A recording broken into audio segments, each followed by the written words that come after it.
Hi everyone, welcome to एसवा English point. So आज की रीडिंग सीरीज़ में आपका वेलकम है। तो चलिए शुरू करते हैं। इंग्लिश स्टोरी के थ्रू हर चीज़ सीखने की, चाहे वो टेंस हो, ग्रामर हो, पार्ट्स ऑफ स्पीच हो या फिर वर्ड मीनिंग हो, एवरीथिंग। तो आज की स्टोरी है रॉबिन्स नेस्ट। तो इसमें रॉबिन क्या है? रॉबिन इज़ अ बर्ड, एक चिड़िया है। नेस्ट मीन्स क्या हो गया? उसका घोंसला। तो चलिए शुरू करते हैं। A little robin lives in a nest in the middle of a dense forest। एक छोटी सी रॉबिन मीन्स चिड़िया, इस चिड़िया का नाम है। लिव्स मीन्स रहती है, इन अ नेस्ट एक घोंसले में, इन द मिडिल मीन्स बीच में, ऑफ ए डेंस फॉरेस्ट एक घने जंगल के बीच में। कौन रहता है? एक चिड़िया। देखिए, लिटिल मीन्स छोटा, नेस्ट मीन्स घोंसला, मिडिल मीन्स बीच में, डेंस मीन्स घना, फॉरेस्ट मीन्स जंगल, इन मीन्स में, ऑफ मीन्स का। देखिए यहाँ पर अगर लिव्स आ जाए कहीं पर, देखिए कहीं पर अगर वर्ब में यस या यस दिख जाए, वर्ब में मैं बोल रहा हूँ, तो उसका मतलब क्या होता है? उसका जो हिंदी मतलब निकलता है ता है, ती है, ते है निकलता है। सी मतलब वह है, इज मीन्स है, स्मॉल मीन्स छोटी, एंड मीन्स और, प्लेन लुकिंग यानी कि उसका जो लुक है वो क्या है? एकदम सिंपल है, प्लेन है, सीधा साधा है एकदम। विथ डल फेदर्स, उसका जो पंख है, फेदर मीन्स क्या होता है? पंख। डल, डल मीन्स क्या होता है? हल्का सा फीका है। एंड मीन्स और, ओनली मीन्स केवल, a simple chirp. Chirp means क्या होता है? चहचहाने की आवाज़। सिंपल मीन्स क्या होता है? एकदम साधारण। और उसकी जो चहचहाने की आवाज़ एकदम साधारण है। Because of her plain looks, और उसके सिंपल लुक की वजह से या के कारण से। बिकॉज ऑफ मीन्स क्या होता है? के कारण से। हर मीन्स किसके? चिड़िया के। Plain means simple, looks means उसके लुक्स की वजह से। द अदर एनिमल्स, जो अन्य एनिमल्स हैं, अदर मीन्स अन्य, एनिमल्स मीन्स जानवर, do not think much of her. देखिए, think much of her, think much of something का मतलब होता है, या समवन का मतलब होता है। देखिए, थिंक मच ऑफ, उसके बाद कोई चीज़ आएगा या फिर कोई पर्सन आएगा। इसका मतलब होता है किसी को तवज्जो मत देना, या फिर किसी को ज़्यादा ज़्यादा किसी के ऊपर ध्यान ना देना। तो do not think much of हर, जो अदर एनिमल्स थे उसके ऊपर ज़्यादा ध्यान देते नहीं थे। ऐसा मानते थे कि काफ़ी इम्पोर्टेंस, मतलब उसका इस बर्ड का कोई इम्पोर्टेंस नहीं है, काफ़ी मामूली सी चिड़िया है। एवरीडे मीन्स हर दिन, सी मीन्स वह। देखिए, गोज जाती है, अबाउट हर लाइफ यानी अपने जीवन की जो डेली की प्रतिक्रिया है। देखिए, गोज अबाउट का मतलब होता है जो हम डे बाय डे करते हैं। तो हर दिन उसके जीवन की जो एक्टिविटी है वो करती रहती है। सी मीन्स वह, क्वाइटली मीन्स एकदम शांति से, एंड मीन्स और, केयरफुली मीन्स सावधानी से। देखिए, क्वाइटली मीन्स शांति से, केयरफुली मीन्स सावधानी से। Does her work, does means करती है, हर मीन्स उसका, वर्क मीन्स क्या? काम। देखिए, डज दो तरीके से यूज होता है, एक हेल्पिंग वर्ब की वजह से मतलब रूप में, और एक मेन वर्ब के रूप में। तो यहाँ पर मेन वर्ब के रूप में यूज हुआ है डज। क्यों? क्योंकि सी क्या है? सिंगुलर सब्जेक्ट है, और सिंगुलर सब्जेक्ट के साथ वर्ब में क्या लगता है? यस या यस। तो डू में हम क्या लगाते हैं? यस। तो क्या हो गया? डज हो गया। एंड मीन्स और, गैदर्स मीन्स इकट्ठा करती है, हर मीन्स उसका, फूड मीन्स क्या? भोजन। कौन? चिड़िया। गैदर मीन्स क्या होता है? इकट्ठा करना, हर मीन्स उसका, फूड मीन्स भोजन। वन डे एक दिन, आई स्क्वायरल एक गिलहरी। स्क्वायरल मीन्स क्या होता है? स्क्वायरल, गिलहरी। एक दिन एक गिलहरी ने, at the base of the Robins tree. Base means क्या होता है? नीचे या बॉटम पे, यानी जिस पेड़ पर, ट्री पर कौन थी? रॉबिन नामक बर्ड थी, उसके नीचे। बेस मीन्स का तो नीचे, रॉबिन्स ट्री यानी कि जहाँ पर चिड़िया थी उस पेड़ के नीचे। Gets a thorn stuck in his foot. देखिए, गेट स्टक्स का मतलब है चुभ जाना। अ थॉर्न मीन्स कहते हैं कांटा। इन मीन्स में, हिज मीन्स उसके, फूट मीन्स किसमें? पैर में। किसके पैर में? स्क्वायरल के पैर में। चुभ गया क्या? काटा। Robin notices the injury and helps the squirrel. Robin ने देखा, नोटिस मीन्स देखना होता है, द इंजरी मीन्स क्या? उसका जख्म है। किसका? स्क्वायरल का। एंड मीन्स और, हेल्प्स मीन्स उसकी क्या करती है? मदद। द स्क्वायरल मीन्स किसकी, स्क्वायरल की। अप टू का मतलब था तक, हर नेस्ट, और उसको पहुंचाती है कहाँ तक, उसके घोंसले तक। किसके घोंसले तक, स्क्वायरल के। सी रिमूव्स द थॉर्न, वो क्या करती है, रिमूव्स करती है क्या, थॉर्न मीन्स क्या, कांटा। And gives him a herb, और उसे क्या देती है, हर्ब मीन्स क्या होता है, जड़ी बूटियाँ। गिव्स मीन्स देना, हिम मीन्स उसको, हर्ब मीन्स क्या, जड़ी बूटियाँ। To rub into the injury, ताकि वो रगड़ ले, रब मीन्स क्या, रगड़ना है, पोतना। द इंजरी मीन्स किस पे, जख्म पे, क्या, उस हर्ब को, उस जड़ी बूटी को। द हर्ब हेल्प्स, और जो जड़ी बूटी है, हर्ब्स है, वनस्पतियाँ हैं, वो हेल्प्स करती है।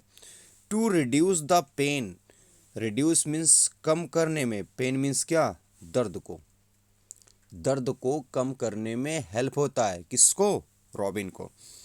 एज सी मूव्स अबाउट, और जब वह चारों ओर जाती है, कौन, रॉबिन जाती है आसपास, मतलब अपनी नेस्ट को छोड़कर आसपास जब जाती है। मूव्स, ये देखो अबाउट लिखा, अबाउट का मतलब चारों ओर भी होता है, जब जाती है। The squirrel takes note of robin's wonderful nest, तब स्क्वायरल क्या करती है, देखिए, टेक नोट्स ऑफ समथिंग का मतलब होता है ध्यान से देखना।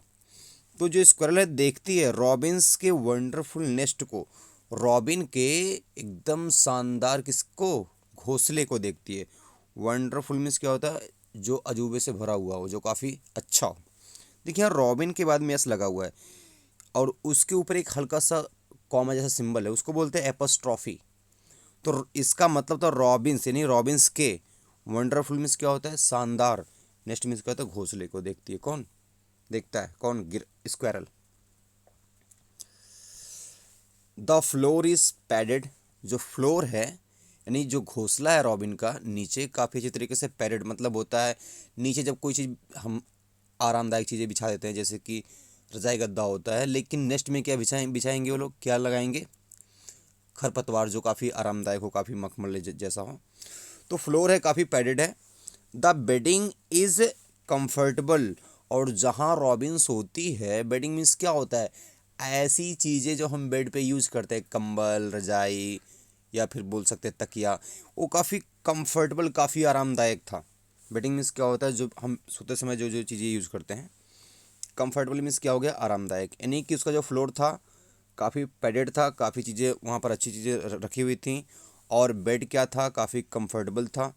एंड द साइड्स, और जो नेस्ट के अंदर की जो साइड से जो दीवारें थीं, आर वेल इंसुलेटेड, एकदम अच्छी तरीके से कवर की गई थी। इंसुलेट का मतलब होता है जब हम किसी चीज़ को इतने अच्छी तरीके से कवर कर देते हैं ताकि वहाँ से हवा पास मत हो, अंदर गर्मी बनी रहे, उसको क्या बोलते हैं, इंसुलेटेड, प्रोटेक्टेड, इसका मतलब आप बोल सकते हैं। द स्क्वायरल, जो गिलहरी थी, हैज़ नेवर, कभी नहीं, बीन मीन्स गई थी, इन सच अ कोजी एंड कंफर्टेबल होम, आज तक जो स्क्वायरल थी कभी नहीं ऐसे आरामदायक, कोजी का मतलब होता है कंफर्टेबल, आरामदायक, इतने मतलब आरामदायक होम में कभी नहीं बैठी थी, कौन, स्क्वायरल। कंफर्टेबल एंड कोजी का मतलब वही होता है जहाँ पर आपको रिलैक्स मिलता है। सच मीन्स ऐसे, होम मीन्स किस में, घर में। आगे देखते हैं।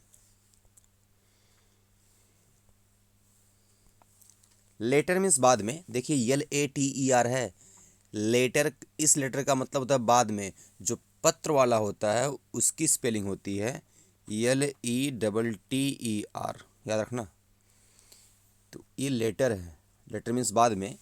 ही टेल्स, कौन, स्क्वायरल बताता है, द अदर एनिमल्स, अन्य एनिमल्स को, इन द फॉरेस्ट, जंगल में, दैट मतलब कि द रॉबिन में look like a simple sort, कि जो रॉबिन नामक बर्ड है वो दिखती तो है, में लुक, दिख सकती है, लाइक अ सिंपल सॉर्ट, एकदम साधारण तरह की बर्ड। कौन बोलता है, ये स्क्वायरल बोलता है, किसके बारे में, रॉबिन के बारे में, कि रॉबिन तो दिखती है, यहाँ लाइक का मतलब के जैसा है। देखना, जब लाइक के बाद दो सब्जेक्ट हों, एक सब्जेक्ट है प्लस लाइक दे दिया प्लस फिर एक कोई दूसरा सब्जेक्ट दे दिया, तो इसका मतलब तुलना होता है। यहाँ पर लाइक क्या करता है, तुलना। यहाँ इसका मतलब निकलता है के जैसा, यानी कि रॉबिन में look like a simple sort. Robin दिख सकता है एकदम सिंपल बर्ड जैसा, बट मीन्स लेकिन सी इज़ वेरी काइंड, वह काफ़ी क्या है, काइंड है। सी मीन्स वह, इज मीन्स है, वेरी मीन्स बहुत, काइंड मीन्स दयालु, एंड मीन्स और, लिव्स मीन्स रहती है, इन मीन्स में, एंड मीन्स एक, एक्सीलेंट मीन्स शानदार, होम मीन्स किस में, घर में।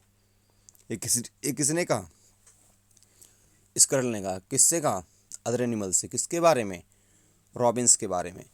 तो आई थिंक जो इस लेसन का मैसेज है वो है कि वी शुड नॉट जज the people on their appearances. मतलब हमें किसी व्यक्ति को देखकर उसको जज नहीं करना चाहिए, हमें समझना चाहिए कि इवन द जो सिंपल चीज़ें हैं वो भी वंडरफुल हो सकती हैं। तो चलिए, अब आपका बोनस पॉइंट है वर्ड मीनिंग। और ये जो वर्ड मीनिंग है ना, ये एकेडमिक में चाहे आप 6 में हो, 8 में हो, 7th में हो, 9th में हो, 5th में हो, 4th में हो, ये very very important word meaning है, क्योंकि मैंने लिस्ट बनाई है। और ये एकेडमिक यूज़ में, एकेडमिक मतलब होता है स्कूल में, राइटिंग में, रीडिंग में, हर जगह बार बार दिखने वाले वर्ड हैं। तो आप इसकी एक नोटबुक में अपना इसका एक नोट डाउन करके लिख के और इसकी एंट्री को करके याद कर सकते हैं। तो चलिए शुरू करते हैं। इस वर्ड मीनिंग को क्या दिया है देखना। और मैं इसका इसमें हिंदी नहीं बताऊंगा। इससे क्या होगा, आप इस एक वर्ड के साथ साथ इतने वर्ड याद करेंगे एक ही वर्ड में, और इसकी हिंदी की मीनिंग मैं ऐसे बता दूंगा लेकिन लिखूंगा नहीं। देखना, पहला वर्ड क्या है, एनालाइज। एनालाइज का मतलब क्या होता है, टू एग्जामिन, जांच करना, समथिंग मीन्स किसी चीज़ की, केयरफुली मीन्स सावधानी से, टू अंडरस्टैंड मीन्स समझने के लिए, इट मीन्स इसको। जब हम किसी चीज़ की जांच करते हैं, देखते हैं ध्यान से, क्या करने के लिए, समझने के लिए। जैसे अगर आप देखेंगे, अगर आप मान लो किसी का एक्सरे हुआ है और लेके गया किसके पास, डॉक्टर के पास, तो डॉक्टर क्या करता है, एक्सरे को बहुत ध्यान से देखता है। क्या करने के लिए, समझने के लिए कि क्या प्रॉब्लम्स है। तो उसी को बोलते हैं एनालाइज करना, किसी चीज़ को समझना। अगला क्या है, अप्लाई। अप्लाई का मतलब क्या होता है, to use something in a real life situation. मान लो कि आपने अपनी एसएसटी की बुक में फंडामेंटल राइट्स पढ़ लिए या फंडामेंटल ड्यूटीज़ पढ़ ली, जिसको बोलते हैं मौलिक कर्तव्य और मौलिक अधिकार पढ़ लिए। अब उसको आप पढ़ लिए हैं तो क्या करेंगे, आप डे बाय डे की एक्टिविटी में आप उसको अपने जीवन में लागू करेंगे। तो अप्लाई का मतलब होता है कोई चीज़ लागू करना, कहाँ पर, अपने जीवन में। देखिए, टू यूज समथिंग, किसी चीज़ को यूज करना, इन अ रियल सिचुएशन, एकदम मतलब रियल लाइफ में। थ्योरी में नहीं, रियल लाइफ में। सिचुएशन मीन्स क्या होता है, हालात में। तीसरा वर्ड क्या है, आर्ग्यू। आर्ग्यू का मतलब होता है टू गिव रीजंस, किसी को कारण बताना, टू सपोर्ट एन आइडिया, किसी आइडिया को सपोर्ट करने के लिए। मान लो कि कुछ लोग इस्लाम को मानते हैं, कुछ लोग हिंदुज़म को मानते हैं। अब किसी ने पूछ लिया कि आप क्यों मानते हैं हिंदुज़म या इस्लाम को, तो बोलेंगे, वो अपना आइडिया देंगे कि हम इसलिए, हमें इस्लाम पसंद है, इसलिए हमें हिंदुज़म पसंद है। तो क्या कर रहे हैं, आर्ग्यू कर रहे हैं, यानी कि वो अपना रीज़न दे रहे हैं कि हम इस चीज़ को इसलिए मानते हैं। अगला देखते हैं, एसेस। नेक्स्ट वर्ड है एसेस। एसेस, एसेस का मतलब होता है टू जज द क्वालिटी और वैल्यू ऑफ समथिंग। टू जज करना, क्वालिटी मीन्स क्या होता है, किसी चीज़ की क्वालिटी, या फिर वैल्यू मीन्स क्या होता है, वैल्यू, उसकी कीमत क्या है। ऑफ समथिंग मीन्स क्या होता है, किसी चीज़ की। जज का मतलब होता है, जैसे मान लो कोई चीज़ आपके सामने है, अब आप उसका अनुमान लगा रहे हैं कि इस कितने बिक सकता है, क्या है, तो उसी को जज करना। तो उसी क्या बोलते हैं, एसेस। इसका हिंदी मतलब होता है किसी की क्वालिटी, किसी की खूबियों या फिर किसी की कीमत का अनुमान लगाना, हिंदी में है। नेक्स्ट पे मूव करते हैं। अगला वर्ड है एज्यूम। क्या है, ASSUME। ये हम खासकर मैथमेटिक्स में बहुत अप्लाई करते हैं। To accept something as true without proof, किसी चीज़ को मान लेना, क्या मान लेना, सही, बिना किसी प्रूफ के। कैसे, मैं बता रहा हूँ। जैसे मान लो अगर आप कोई मैथमेटिकल क्वेश्चन सॉल्व कर रहे हैं, तो पहले आप एक वैल्यू मानते, जैसे मानते हैं कि माना कि राम की आयु बराबर यक्स, तो यक्स अभी रियल नहीं है, लेकिन आपने उसको मान लिया विदाउट एनी प्रूफ, लेकिन बाद में वो प्रूफ हो जाता है कि राम की आयु इतनी आ गई है, एक्स की वैल्यू आपको आ जाती है। तो वही होता है एज्यूम, मतलब तो कोई चीज़ मानना। अगला क्या है, अटेंड करना। अटेंड मतलब होता है कहीं पर जाना, जैसे कोई पार्टी हो गया, कोई फंक्शन हो गया, स्कूल हो गया, उसको क्या बोलते हैं, अटेंड। जैसे टू बी प्रेजेंट, कहीं पर प्रेजेंट होना, एट अ प्लेस या इवेंट, किसी जगह पे या फिर किसी इवेंट में, किसी प्रोग्राम में। नेक्स्ट क्या है, अवॉइड। अवॉइड अवॉइड मीन्स क्या होता है, टालना। To stay away from something, किसी चीज़ से दूर रहना। देखिए स्टे मीन्स रहना, अवे मीन्स दूर, फ्रॉम मीन्स से, समथिंग मीन्स किसी चीज़ से, यानी किसी चीज़ से दूर रहने को के प्रोसेस को क्या बोलते हैं, अवॉइड करना। बिकम मीन्स क्या होता है, होना। अभी आप कुछ और थे और आप कुछ और हो गए। देखिए टू ग्रो और चेंज इनटू समथिंग, मतलब किसी चीज़ में आप बदल जाना, दैट इज कॉल्ड बिकम। इसका सिंपल मतलब है होना। नेक्स्ट वर्ड है बिगिन। बिगिन का मतलब होता है स्टार्ट करना, कोई चीज़ शुरू करना, बिगिन। बिलीव का मतलब क्या होता है, to think that something is true. जब हम कोई चीज़ मानते हैं कि ये सही है, उसे क्या बोलते हैं, बिलीव करना। हिंदी मतलब क्या होता है, विश्वास करना। कैलकुलेट, ये आप मैथमेटिक्स में बहुत करते हैं, लेकिन कैलकुलेट का मतलब सिर्फ मैथमेटिकल नहीं होता, आप जनरल सेंस में भी कर सकते हैं। जैसे मान लीजिए, इसका बेस्ट एग्जांपल क्या है, आप जैसे कि इसका मतलब अनुमान लगाना भी होता है। जैसे मान लो किसी की मैरिज हो रही है और घर वाले कैलकुलेशन कर रहे हैं कि इतना खर्चा आएगा, लेकिन खर्चा कम और ज़्यादा हो सकता है, तो उसको बोलते हैं कैलकुलेट करना, यानी कि किसी चीज़ का आकलन करना, या फिर जोड़ना भी होता है। चेंज मीन्स क्या होता है, बदलना। टू मेक और बिकम डिफरेंट, जब कोई चीज़ एक फॉर्म से दूसरे फॉर्म में हो जाती है, उसे क्या बोलते हैं, चेंज, बदलना। चूज मीन्स क्या होता है, सेलेक्ट करना। To select one thing from many, आपके पास बहुत सारी चीज़ें हैं, उसमें से एक चीज़ सेलेक्ट करना, उसे क्या बोलते हैं, चूज करना। अगला क्या है, दो वर्ड और हैं, क्लैरिफाई। क्लैरिफाई का मतलब क्या होता है, किसी चीज़ को क्लियर कर देना। जैसे मान लो मैं आपको कोई कंसेप्ट बता रहा हूँ, कोई फार्मूला बता रहा हूँ, और किसी बच्चे को फर्स्ट टाइम में क्लियर नहीं हुआ, तो सेकेंड टाइम में I will try to clarify his doubt. मैं क्या करूँगा, मैं उसके डाउट को क्लियर करूँगा, कैसे, डिफरेंट एग्जाम्पल से। तो उसी को बोलते हैं क्लैरिफाई करना, टू मेक समथिंग क्लियर, किसी चीज़ को क्लियर करना। अगला क्या है, कंपेयर। कंपेयर का मतलब क्या होता है, to look at similarities and differences. जब दो चीज़ें हों तो उसमें देखना कि क्या क्या समान है और क्या क्या असमान है, उसको क्या बोलते हैं, कंपेयर करना, तुलना करना। So that's all for today. Keep learning, keep growing. और हाँ, ये जो वर्ड लिस्ट है ना, ये वेरी वेरी इंपॉर्टेंट है। ये कम से कम 200-250 वर्ड की लिस्ट जो है, अगर आप इसको पढ़ लेंगे तो आपको एकेडमिक्स में और जनरल लाइफ में, स्पीकिंग में, राइटिंग में, रीडिंग में, हर जगह आपको हेल्प मिलेगी। तो आप, रिक्वेस्ट है कि आप अपना एक नोटबुक या डायरी लीजिए, उसमें इसकी एंट्री कीजिए और हर वर्ड की मीनिंग याद कीजिए और मेरे साथ जुड़े रहिए। और हाँ, मैं न्यूज़पेपर के थ्रू भी, न्यूज़पेपर के थ्रू क्या होता है, अगर आप न्यूज़पेपर के थ्रू पढ़ते हैं तो क्या होता है, उससे रियल लाइफ की घटनाओं से क्या होते हैं, अवेयर होते हैं, और वर्ड से अवेयर होते हैं। तो आप उस सीरीज़ को भी देख सकते हैं, मैंने अपलोड कर दिया है। उसके पहले मैंने ग्रामर में नरेशन और एक्टिव वॉइस को भी पढ़ा दिया है, 2-3 वीडियो आप वहाँ देख सकते हैं। Till then, all the best, thank you.